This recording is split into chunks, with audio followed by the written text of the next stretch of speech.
Pemirsa, sebagian masyarakat yang kaya akan tradisi, banyak hal yang menjadi inspirasi suku-suku di Indonesia untuk menjadi sebuah tradisi khas. Salah satunya adalah penghormatan kepada Yang Maha Kuasa yang dilakukan di kaki gunung.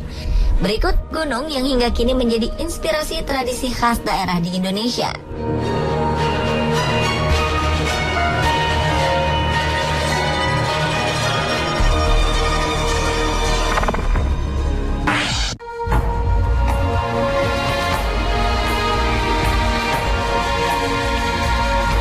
Gunung Bromo di Jawa Timur memiliki lautan pasir dengan luas 5.250 hektar yang mengelilinginya dan kawah dengan asap yang membumbung tinggi. Di sana terdapat suku Tengger, penduduk asli sekitar Gunung Bromo yang menganggap suci gunung yang tingginya 2.392 meter ini. Di tengah masyarakat ada tradisi Yatnya Kasodo, upacara yang diadakan dari tengah malam hingga dini hari dan digelar di Pura Luhur Poten yang berada tepat di kaki Gunung Bromo. Upacara adat suku Tengger ini bertujuan untuk mengangkat tabib yang ada di setiap desa di sekitar Gunung Bromo.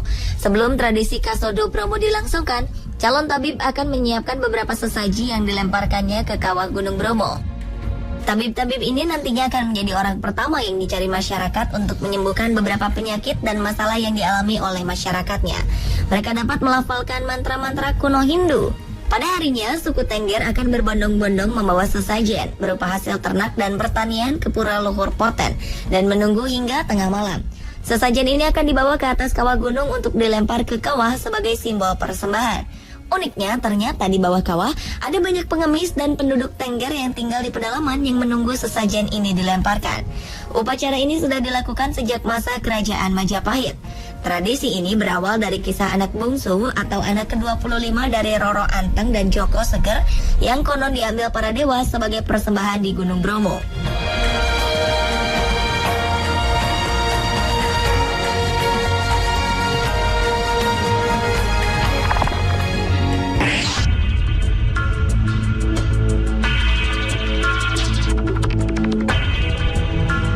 Selanjutnya adalah tradisi masyarakat Yogyakarta yang menganggap Gunung Merapi sebagai simbol sakral bagi kehidupan masyarakatnya.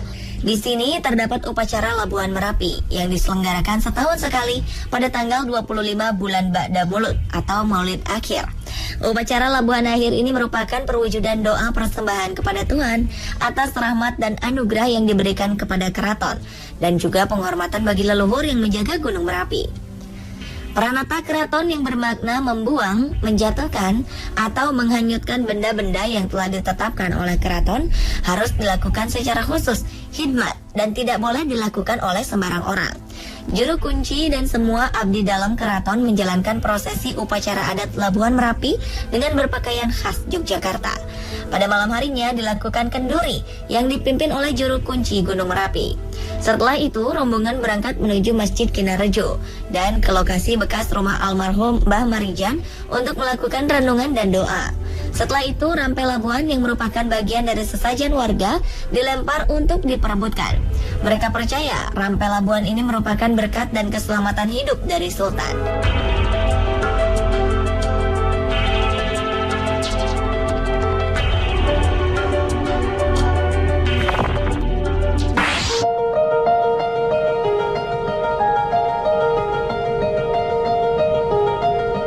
Di Bali, gunung yang paling dianggap suci adalah Gunung Agung. Berbagai tradisi umat Bali terfokus pada gunung ini. Salah satunya adalah upacara ngayah yang berlangsung 10 tahun sekali. Diadakan setiap akhir tahun Saka dengan akhiran 0. Karena jarang dilakukan, umat Bali menganggap upacara ini sangat istimewa dan diselenggarakan secara besar-besaran. Ngayah merupakan upacara bebersih kawasan Pura Besaki. Hal ini memiliki dua makna, yaitu membersihkan Pura Besaki dan membersihkan secara spiritual. Pembersihan secara spiritual ini dilakukan oleh para istri Brahmana dengan pembersihan doa, air suci, dan dupa yang sudah dimantrai. Upacara ini melibatkan banyak orang karena butuh banyak tenaga pembersih atau pangayah. Para Brahmana ini akan menunggu masyarakat menjalankan pembersihan secara harfiah sambil menyiapkan segala peralatan upacara dan sesajen. Mereka juga memberkati setiap pengayah yang datang, karena itu upacara ngayah bisa berlangsung beberapa hari agar para Brahmana bisa menampung permintaan pemberkatan dari seluruh penjuru Bali.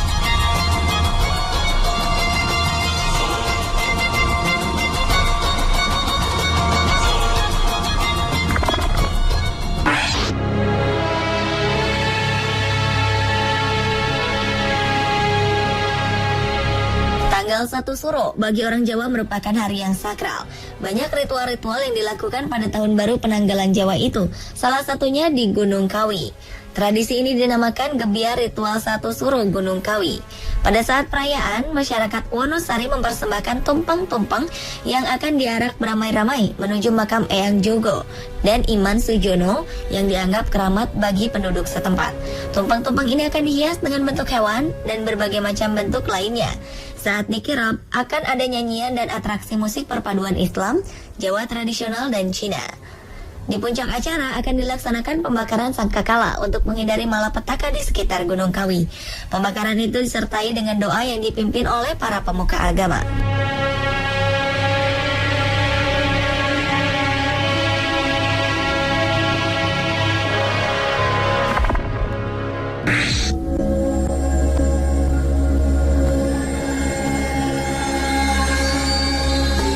Gunung yang dianggap keramat dan dihormati warga lainnya adalah Gunung Kelut. Warga sekitar Gunung Kelut mengadakan upacara larung sesaji pada setiap bulan Suro untuk menolak bala dan menghormati penguasa Gunung Kelut. Awalnya lokasi larung sesaji diadakan di kawah Gunung Kelut.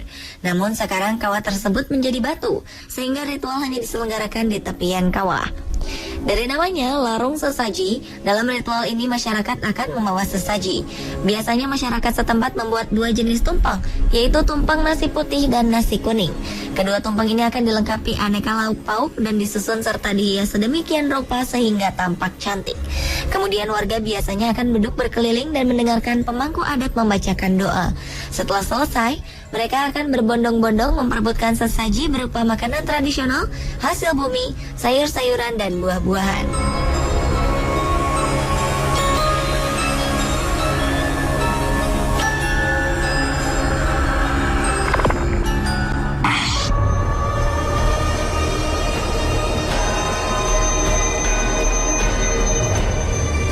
Bagi umat Hindu di Lombok, Gunung Rinjani dianggap sebagai pusat dari semesta. Karena itu, mereka percaya bahwa Gunung Rinjani adalah pelindung sekaligus gunung kehidupan Pulau Lombok. Kepercayaan inilah yang membuat masyarakat Hindu di Lombok mengadakan upacara Mulang Pekelem setiap 5 tahun sekali. Tujuannya memohon dan menjaga keharmonisan alam semesta. Konon, upacara ini mulai dilaksanakan pada abad ke-16. Upacara ini dimulai dari pendakian Gunung Rinjani yang diisi dengan sembahyang dan membacakan doa-doa. Setibanya di Danau Segara Anak, umat Hindu akan membangun semacam pura sementara. Sesaji upacara ditaruh di 9 penjuru mata angin. Dalam proses persiapan ini, akan ada kejadian ganjil seperti kabut yang melanda kawah, air danau beriak, atau kesurupan di antara peserta upacara. Semua hal itu akan diusir melalui upacara melas pas dan nuhur. Setelah semuanya aman, barulah Mulang Pekelem dilakukan dengan menenggelamkan barang-barang berharga seperti emas, perak, tembaga, dan uang logam. Upacara ini tidak hanya dihadiri oleh umat Hindu di Lombok saja. Umat Hindu di berbagai pelosok Indonesia pun datang untuk menghadiri upacara ini.